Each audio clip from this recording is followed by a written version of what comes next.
sets me free. Hallelujah. Speak for me. You are broken every chain. There's salvation in your name, Jesus Christ, my living hope.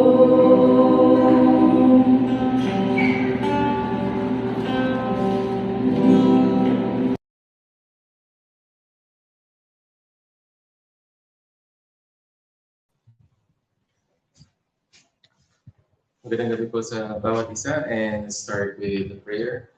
Ama namin Diyos, pinupuritan namin sa gabi ito at pinasasalamatan kami. Nagagalak at kami nagkatipon-tipon upang mapurihan ka at may dulog sa inyo ang aming mga panalangin, Panginoon. At nadalahan din namin, Panginoon, na sa bago namin isambit ang mga kailangan namin sa iyo, marinig namin yung tinig, Panginoon, sa pamagitan ng paghayag ng iyong salita. At nadalahan namin na ang mga Espiritu ang siyang pumilos sa gabi ito.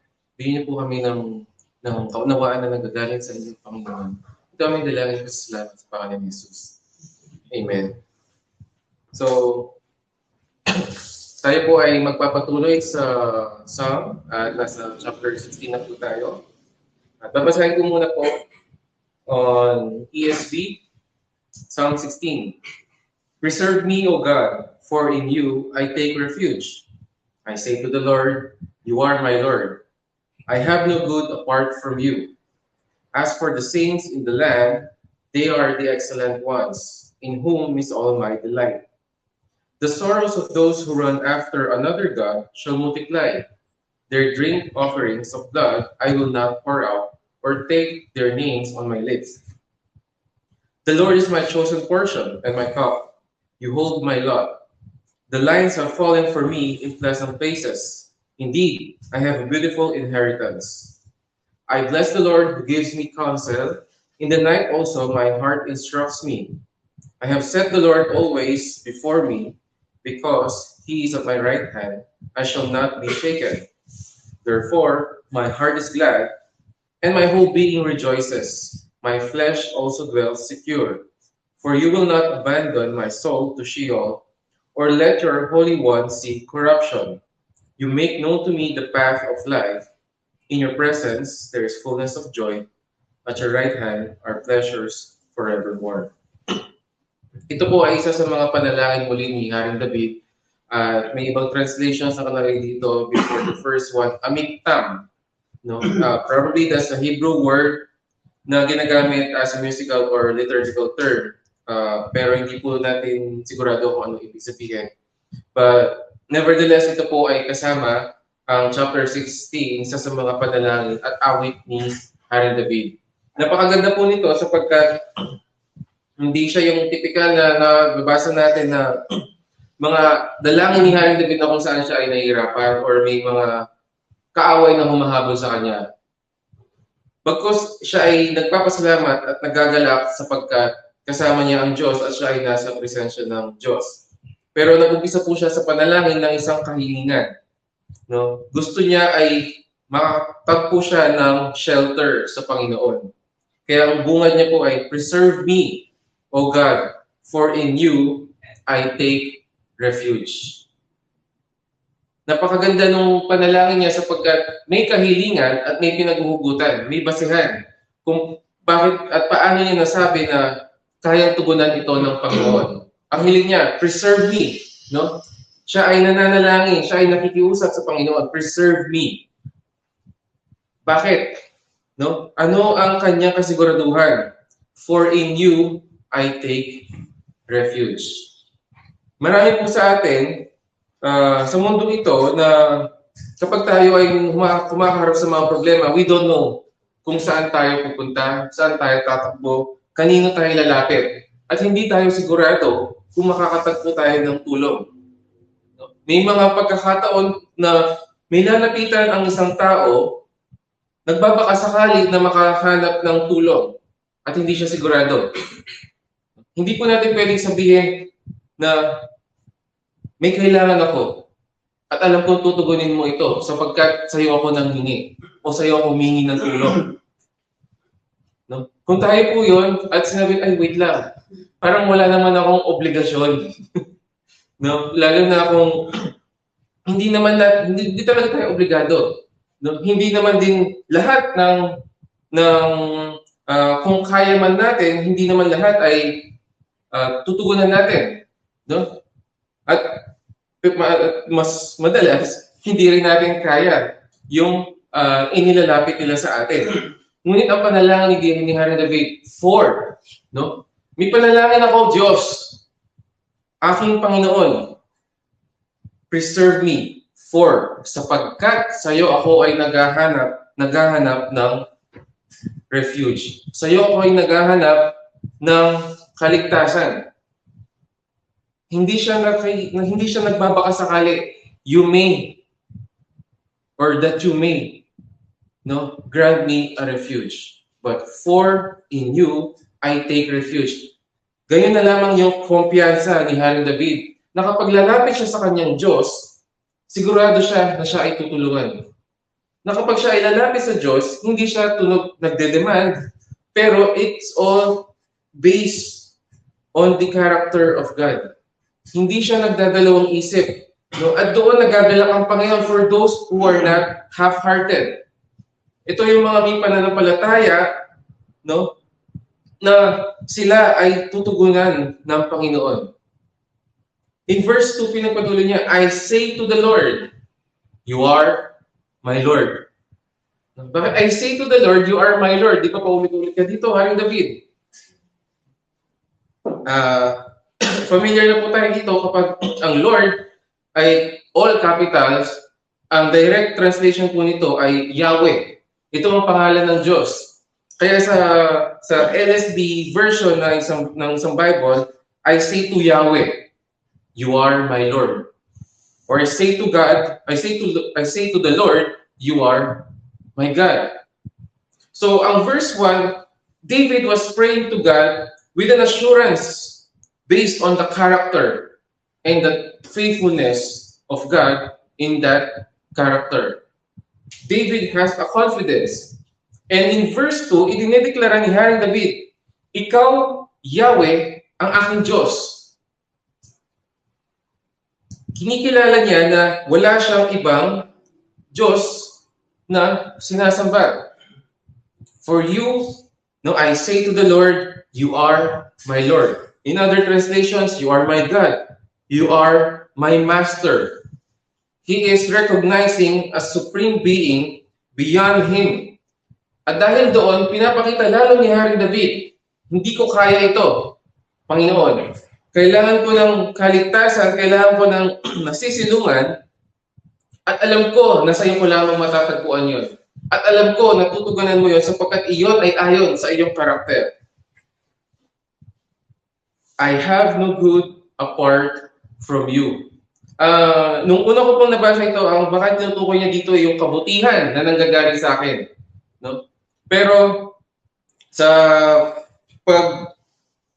pag-check po sa ibang translations, and even sa Tagalog, walang magandang bagay na aking nararanasan, na aking natatanggap na hindi galing sa iyo. Walang magandang pangyayari na aking kinakaharap na hindi dahil sa iyo. Apart from you, I have no good. So again, ni-reinforce ni Haring David ang kanyang panalangin. Sa iyo ako lalapit sapagkat sigurado ako ayon sa iyong karakter. Sa iyo ako lalapit sapagkat ikaw ang kinikilala kong Diyos. Sa iyo ako lalapit sapagkat alam ko na walang mabuting bagay na aking matatanggap o mararanasan kung hindi manggagaling sa iyo. And that's why in verse 3, ang kanyang sinabi din, as for the saints in the land, no? They are the excellent ones in whom is all my delight. So dito na nag-umpisa si Haring David na nagsasabing he has gladness in God. Pero inumpisahan niya na isang panalangin kahilingan sa Panginoon at bigla niya siningit yung mga ibang mga mananampalataya. Sa Old Testament po, pag sabing saints, that's the same thing saying they are the believers and followers of Yahweh. They are the worshipers of Yahweh. So anong kinalaman nun? Sabi niya, doon sa mga iyong anak, nagagalak ako sa kanila. They are the excellent ones. Sila yung mataas, no, ang aking pagtingin sa mga tao ito. Sila yung, kapag nakikita ko, ako yung nagagalak. Sapagkat nakikita din niya yung kabutihan ng Diyos sa mga tao ito. Hindi po ba meron tayong, naalala ko po isa pong pastor at sinasabi niya, pag may nakikita siyang isang tao, nakikita pa lang kita, nabibless na ako. No, may mga ganun tayo, na nagagalak tayo pag nakikita natin yung tao yun. Nagagalak tayo pag nakakasama natin yung mga kapatiran. No, nalulugod tayo kapag nakikita natin at nababalitaan natin kung ano ang nangyayari sa isang mananampalataya na pinagpapala ng Panginoon. Sa isang Kristiyano, there is no envy, there is no jealousy. Bagkus kapag pinagpapala ito ng Panginoon, spiritually, financially, or sa ibang aspeto, ang unang reaksyon ng isang Kristiyano ay kagalakan. It is pure joy. Sa sistema ng mundo, napakahirap na magalak ka para sa isang tao na hindi mo naman kaano-ano at hindi mo naman kadugo at siya ay umuunlad. No, siya ay nakakaranas ng mabuti. It is not the natural response ng isang tao. Ang unang nararamdaman nito ay sana all. Diba? Sa isang Kristiyano, walang sana all. Sapagkat kahit na hindi mo naranasan yon at nakita mo na sa kanya pinaparanas ng Panginoon, we could even say, nabibless din ako. Diba kaya pag may mga praise report, tayo ay nagagalak din. Hindi tayo nagpo-praise report para mag-inggitan at para paluwagan yung loob natin. Ay, mas maganda pala yung kinalalagyan ko. Ay, ba yan? Nakakaingit naman yung shinare niya. Buti pa siya. The same thing with David. As for the saints in the land, they are the excellent ones, in whom is all my delight.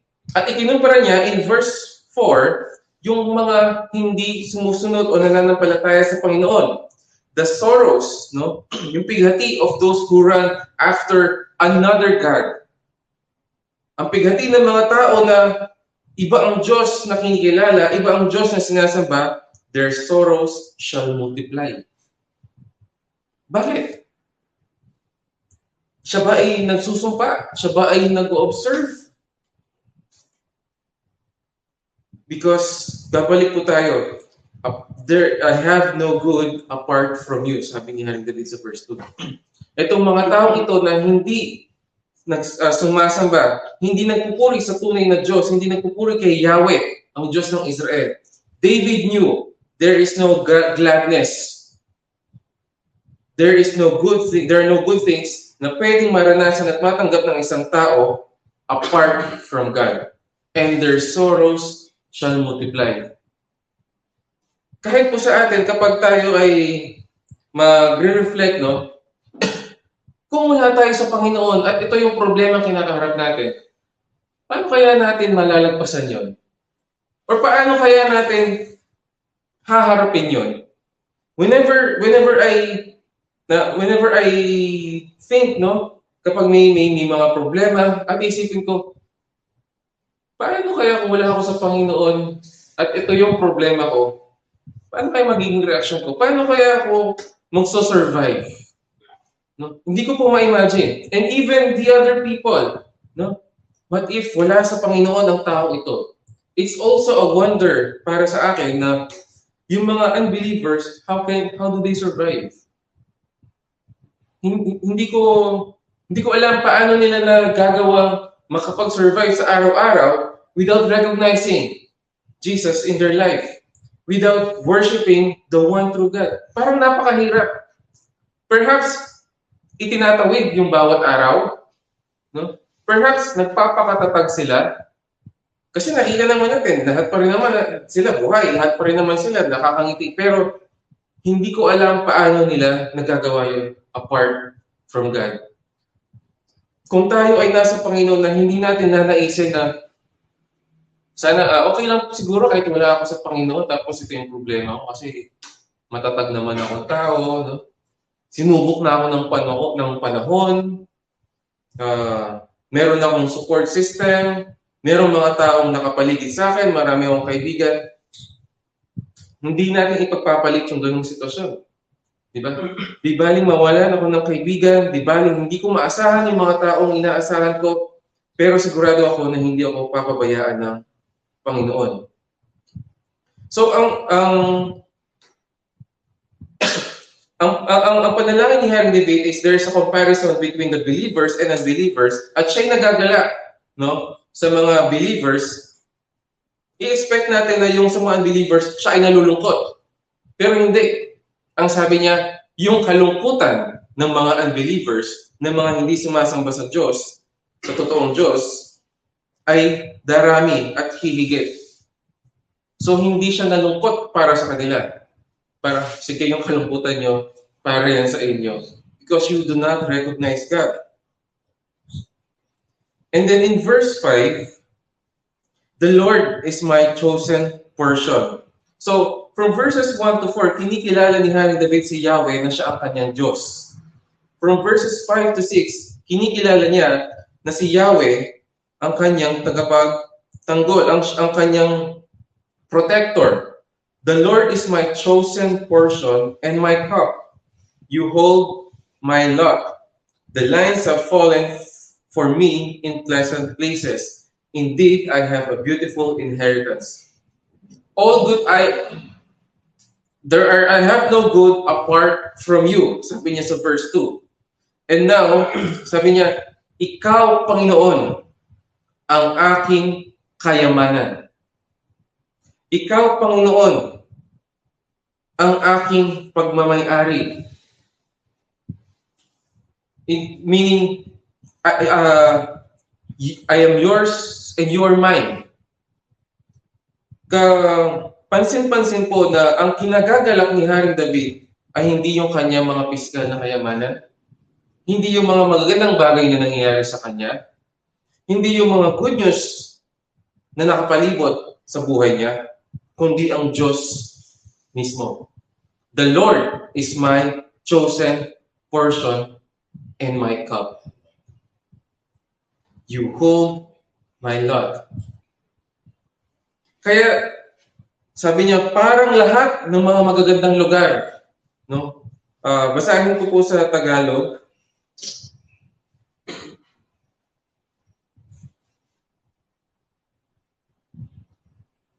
Panginoon, kayo ang lahat sa aking buhay. Lahat ng pangangailangan ko ay inyong ibinibigay.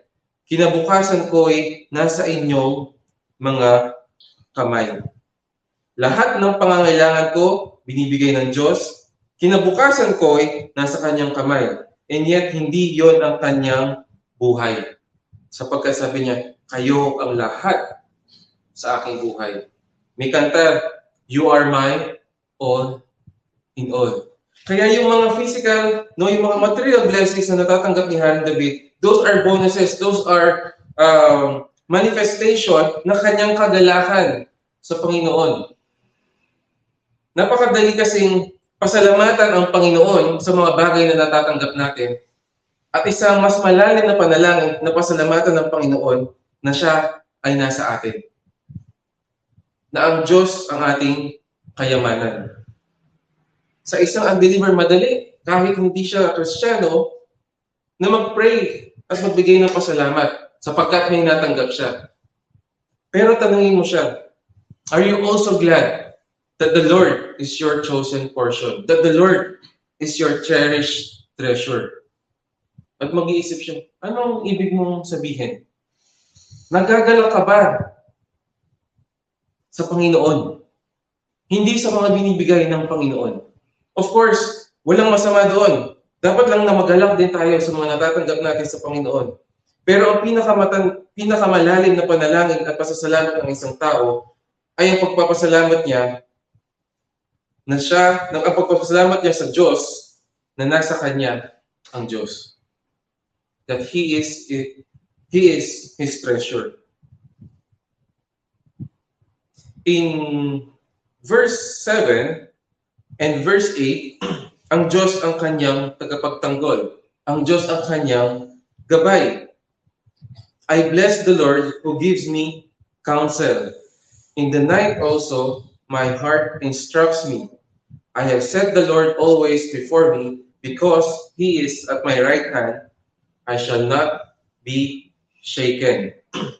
So yung verse 5 and 6, yung mga bagay na natatanggap niya, and then ang Diyos din yon, no? Hindi lang yung mga bagay, kundi ang Diyos mismo. In verses 7 to 8, ito yung mga bagay or yung kasiguraduhan niya na siya ay hindi mayayanig ng mga bagay outside him.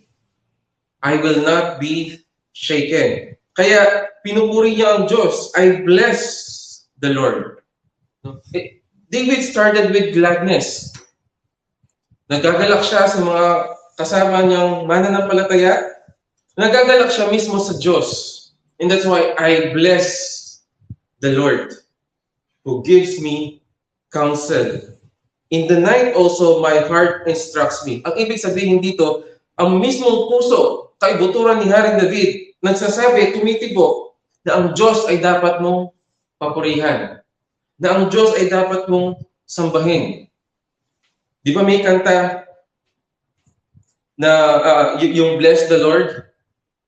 And then at night, we will bless the Lord. That's also based on the Psalm of David. And even in our lives, paghiga natin sa gabing madilim, at sa ating mga kama, at i-recall natin yung nangyari sa araw na iyon, no? Recognizing that God has been with us, it is easy for us to bless the Lord. Napakadaling purihin ng Panginoon kung ang ating perspective ay ang Diyos. Hindi yung mga bagay lamang na natatanggap natin o hindi natin natatanggap, kundi ang Diyos mismo. I have set the Lord always before me, no, because He is at my right hand. Sa gabi, although hindi po directly related dito, alam niyo po bang pwede natin sambahin ang Diyos sa tuwing tayo ay matulog? Paano? Paano natin masasabi na tayo ay nananampalataya sa Diyos bago tayo pumikit at tuluyang matulog? When we rest everything in the Lord. Lord, magpapahinga na ako, pero alam ko, ikaw hindi ka nagpapahinga. At paggising ko, maaaring nasolve na yung problema, maaaring hindi. But I trust in you. Napakahirap matulog ang isang taong nag-iisip ng problema. Kahit sabihin natin wala siyang insomnia. Pero pag higa mo na ng kama at iniisip mo yung mga nangyari at yung mga kakaharapin mo kinabukasan, mag-overthink ka hanggang sa parang malulunod ka doon sa pag-iisip na yon. At hindi mo na alam parang, pwede bang di na lang ako matulog?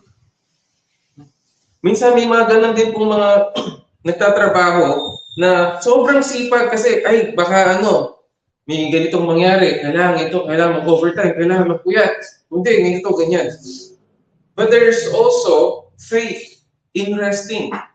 Believing that at night, we are taking a break, but the Lord does not. Lord, isang pagpapala ang pagtulog at matutulog na ako. At ako ay maniniwala, nananampalataya na kahit pagising ko, kahit nandyan yung problema, I have an assurance that I will not be shaken. Why? Because He is at my right hand. Kasama po ang Diyos. Kaya in verses 9 to 11, the last verses, therefore, sabi niya, kung gayon, no? And this is his conclusion in his prayer. Therefore, my heart is glad, and my whole being rejoices. My flesh also dwells secure. Yung flesh na tinutukoy niya dito ay yung kanyang physical na katawan, but that could also mean yung buhay niya. Minsan, parang aside from thinking yung mga problema sa buhay, may isang bagay na nagpapanatili sa ating magpuyat. No? Gigising pa kaya ako bukas? Huwag na kaya ako matulog. Baka di ako magising eh. Ang dami kong kinain. No. Baka mabangungot ako, kaya muna ako matulog. Ay, parang sumisikip yung dibdib ko. Parang hirap matulog, baka din ako, baka pagising ko, si San Pedro na yung makita ko. Wag muna, di pa pwede, Lord. No? Minsan may mga ganong pag-iisip na pumipigil sa iyong matulog. And yet, sabi niya, my flesh also dwells secure. Verse 10, for you will not abandon my soul to Sheol, or let your Holy One see corruption. Corruption or the pit, yung himlayan. Again po, ang Sheol does not mean hell necessarily in the Old Testament. No? Ang Sheol is a place for the dead. So, dito, may kasiguraduhan din si Haring David. Hindi mo hahayaan na ako ay iiwan mo sa himlayan ng mga patay. Imagine yung pananampalataya at paniniwala ni Haring David na hindi siya ang kanyang kaluluwa, ang kanyang buhay. Bagamat maaring hindi na siya gumising kinabukasan, no? Ang kanyang kasiguraduhan, hindi ako i-abandon sa lugar ng mga patay. King David knew. Kaya di po ba nung namatay ang kanyang anak kay Bathsheba, ang sabi niya, kung nasaan yung batang yon, darating mo araw, doon din ako pupunta. David knew na after this life here on earth, the believers, the worshippers of God, the worshippers of Yahweh will go into His presence. So, hindi problema ni Haring David na baka hindi na ako magising. At pagdilat ko, nasa langit na ako. In fact, ang kanyang panalangin ay hindi dahil hindi siya magigising, kundi dahil kung hindi man siya magising, hindi siya iiwan ng Diyos sa lugar ng mga patay. Verse 11, you make known to me the path of life. In your presence, there is fullness of joy. At your right hand are pleasures forevermore. Buhay pa si Haring David dito. And yet, ang kanyang satisfaction in life and assurance of that satisfaction is forevermore. Not just the life here on earth. And David also recognized the path of life is not something na dinidiscover ng isang tao. Kung familiar po kayo kay Confucius, ang kanyang paniniwala, you find enlightenment. You meditate para makita mo yung satisfaction. No? You meditate para makita mo yung pinakamataas na pwede mong puntahan. But David said, you make known to me. Hindi ko kailangang pagsaliksikin ng buong mundo. Hindi ko kailangang pag-aralan lahat ng mga pinag-aaralan ng mga matatalino. Hindi ko kailangang basahin lahat ng mga libro. Hindi ko kailangang isolate at mabuhay na mag-isa sa desierto o sa kuweba at mag-meditate and then discover and then be enlightened. Ito ang nirvana. Ito ang highest peak ng buhay ng isang tao. No, David said, you make known to me the path of life.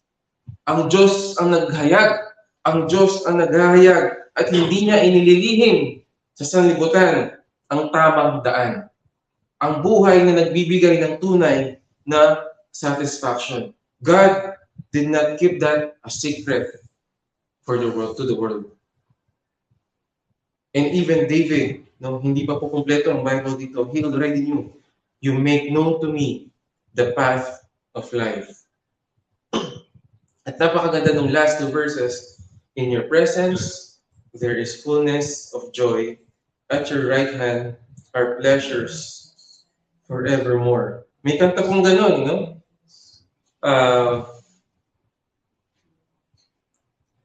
Kung maalala po natin, no, babalikan natin yung verse 1, ang panalangin niya, Lord, Lord, preserve me. Sa Tagalog, O Diyos, ingatan niyo po ako. Pero, hindi ibig sabihin nun ay hindi namumuhay ng payapa si Haring David sapagkat yung huling mga salita sa kanyang panalangin, in your presence, there is fullness of joy, at your right hand are pleasures forevermore. Kaya, yun ang panalangin ni Haring David. Preserve me, for in you I take refuge. Hindi lamang siya naghahanap ng safety. Siya ay naghahanap din ng satisfaction that he knew can only be found in the presence of God. May our prayers be always first about seeking joy in the presence of God. Hindi po tayo accepted sa mga negative emotions. Hindi po tayo immune sa kalungkutan, no? Sa depression. Hindi tayo manhid sa sakit na pwedeng maramdaman ng isang puso. Yet, no? Kaya sinabi rin ni Pablo, sorrowful, yet always rejoicing. Ang panalangin ni Haring David, it means, no, ingatan niyo po ako, that means, maaaring nasa pangalit sa Haring David. Or maaaring nasa mabuti siya kalagayan at patuloy niya pinapanalangin na manatili siya doon sa kaligtasan na yun. Pero ang huli niyang panalangin is yung kagalakan sa presensya ng Panginoon. I pray, church, na sa lahat ng mga natatamasa nating pagpapala, the greatest blessing that we can experience and have is to be at the right hand of God, to be in the presence of God. Sana ang number one na magbibigay at nagbibigay ng kagalakan, no? Whenever we are happy, whenever we are joyful, may it always be first and foremost not because of God, but because God. Hindi dahil sa Diyos, kundi ang Diyos. Nawa ang kagalakan natin ay ang Diyos. Maaari tayong magalak dahil sa Diyos. Maaari tayong magalak dahil sa mga binibigay ng ating Panginoon. Pero ang pinakamagandang kagalakan na maaari nating maranasan ay magalak sa Diyos. At paano yun? By going through difficulties. Hindi madali kasi madaling magpasalamat, madaling magalak kapag masaya. Pero kapag lahat ng mga nangyayari sa buhay natin is against us, no, parang against all odds, na hindi mo na alam saan ka pupunta, hindi mo na alam anong gagawin mo, hindi mo na alam anong iisipin mo. Like, sukong-suko ka na, Panginoon. There is still one joy that I have. That is the most important right now. There is pleasure, there is joy in you. Padalangin po natin ay maranasan po natin ang bagay niyon hindi lamang sa tuwing nahihirapan tayo or habang tayo ay nasa mabuting kalagayan. May we also pray, no? Dahil magulo na rin po ako and my perspective has also changed from pagiging single hanggang sa may anak na kapag masaya yung mga anak ko, of course masaya din ako. Depende kung anong kinakasaya nila. Baka may nag-away sila tapos yung mga nangangantsaw tapos masaya siya, nag-aasar sila. Pag masaya yung mga anak natin, we are also glad as parents. But may we be more glad and seek gladness when our children are glad in the Lord. Sapagkat yun yung kasiguraduhan na kahit wala na tayo sa buhay sa mundong ito, kung ang mga anak natin natagpuan ng Panginoon, natagpuan sila ng Panginoon, when they find joy in God, we can rest. No? Kahit saan sila magpunta. Kaya, yun yung laging pinapadalangin ko sa Panginoon na yung kung paano ko nakilala ang Panginoon. Lord, as long as I live, I would continually pray for my children na makilala nila itong nararanasan ko. I want them to experience that too. Hindi mo kasi basta matuturo yan eh. Hindi mo basta sasabihin or ipapamemorize sa kanila yun. Of course, sa pamamagitan ng salita ng Panginoon. Pero hindi ikaw ang makakagawa nun. Ang Diyos lang din ang makapagbigay. Kung paano hindi mo natagpuan, no, kung paano sinabi ni David na, I found the path of life. No, you make known to me the path of life. Let's pray. Ama namin Diyos, pinupuri ka namin sa gabing ito at pinasasalamatan. At kami nagagalak, Panginoon, sa iyong salita. Salamat sa buhay ni Haring David na sa kanyang katapatan sa inyo at sa inyong kabutihan sa kanya na nagiging example, Panginoon, at encouragement sa amin, even for more than 2,000 years. Lord, salamat sapagkat ang mga awitin ni Haring David, ang kanyang mga panalangin ay naisulat at nai-preserve bilang iyong mga salita na nagbibigay ng kalakasan, pagkain at buhay sa amin, Panginoon. Lord, we pray and we thank you na in your presence there is fullness of joy. May we always be reminded of that truth kung paano na-encourage din si Haring David sa kanyang panalangin. May we always be reminded na no matter what, sa mga darating na araw na hindi kami sigurado, but there is one truth na isinambit ni Haring David. At your right hand are pleasures forevermore. That's why, O Lord, we pray as well with David. Preserve us, ingatan niyo po kami, Panginoon. Hindi lamang dahil para ilayo niyo po kami sa kapahamakan. Ingatan niyo po kami, ipaloob niyo kami sa inyong presensya, sapagkat doon namin matatagpuan ang tunay na kakontentuhan at satisfaction na aming buhay. Na kahit anuman ang mangyari sa paligid namin, sa buhay namin, Panginoon, as long as your wings are covering us, our hearts are rejoiceful and glad. Panginoon, dinadalangin namin na sa mga mahal namin sa buhay, may they also experience that rejoicing. May they see, O Lord, may they experience you. May they witness, may you open their hearts na ikaw ang Diyos na natatangi at kaya lamang at nag-iisa na kaya magbigay ng kagalakan. Panginoon, dinadalangin namin na sa mga mahal namin sa buhay na nakokontento lamang sa mga pisikal at mga material at mga panandaliang bagay sa mundong ito. Bagamat maganda o nanggaling sa inyo, Panginoon, may they not be satisfied fully in that. May they still thirst and hunger for something more. May they realize that that is not the ultimate joy. May they desire you, O God. Father, we pray na kaming mga kinilala mo, Panginoon, kaming mga kinatagpuan mo, Panginoon, may we continually pray for these people.